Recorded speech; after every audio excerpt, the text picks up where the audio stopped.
He's keeping robots in his dungeon? No, it's really them. Tearjerker kept a few celebrities alive to do blow with. Stan? Stan? How? What's Halle Berry holding? Oh my God. I've got an idea. How weak is Steve? Anyway, he can't even beat someone who's in the hospital no matter who the opponent is. He always loses. Even a disabled guy with a broken leg would take him down in a wrestling match. That was my longest match ever.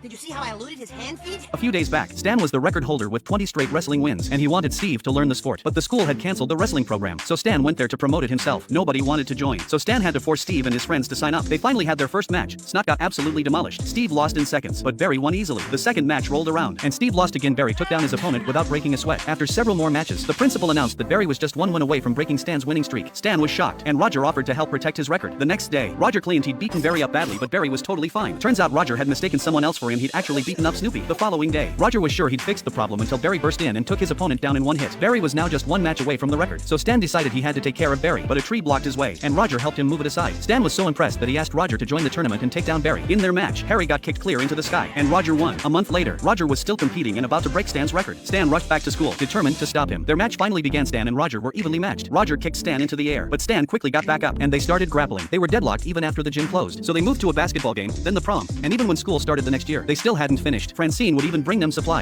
The Smiths. 60 years later, Francine's had countless plastic surgeries. Steve's married his best friend. We take turns being the girl. No, we don't. And Jeff, who accidentally fell into a wormhole, finally made it back to Earth after who knows how long. The house was surrounded by airships, and Jeff couldn't wait to see Hayley. But it was an old woman who answered the door, and before Jeff could react, she threw her arms around him. It was Hayley. She'd waited 60 years for him. The house was falling apart, and Hayley was dying to tell everyone Jeff was home when Francine showed up with a bowl of Jell-O. Jeff was stunned. Steve had married his best friend. They'd made a pact. If neither of them had wives by 21, they'd tie the knot. And Roger? He was ancient now. Even adopted 2 black guys as his sons. Stan had gone through some gorilla transformation. The ape uprising is coming, Hayley, and I'll be ready when it does. But he was furious about Jeff's return. They started chasing each other around, which ended up giving Hayley a heart attack. She was rushed to the hospital, where Jeff ran into Matt, the guy who was supposed to be Hayley's husband. Jeff thought he'd ruined his family's lives, so he decided to hop back in his spaceship and leave Earth again. Get back here! You wasted my daughter's life, and now you're running away? Diving into the wormhole once more, Sinbad tried to calm him down. They'd probably get stuck in outer space again, but Roger insisted on going back. After popping through the wormhole, Jeff quickly called Hayley. When he heard her voice, he told her not to wait for him anymore. That's when Roger piped up, telling Hayley he'd accidentally killed one of his black sons. Meanwhile, Matt walked into the room and asked Hayley out on a date. No witnesses!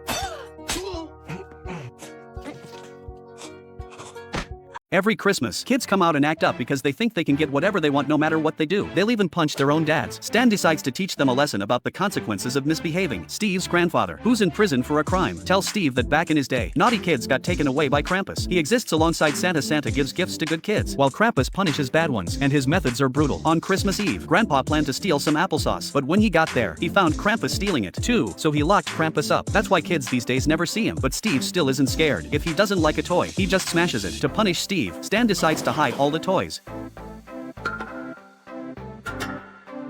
Krampus? Jack?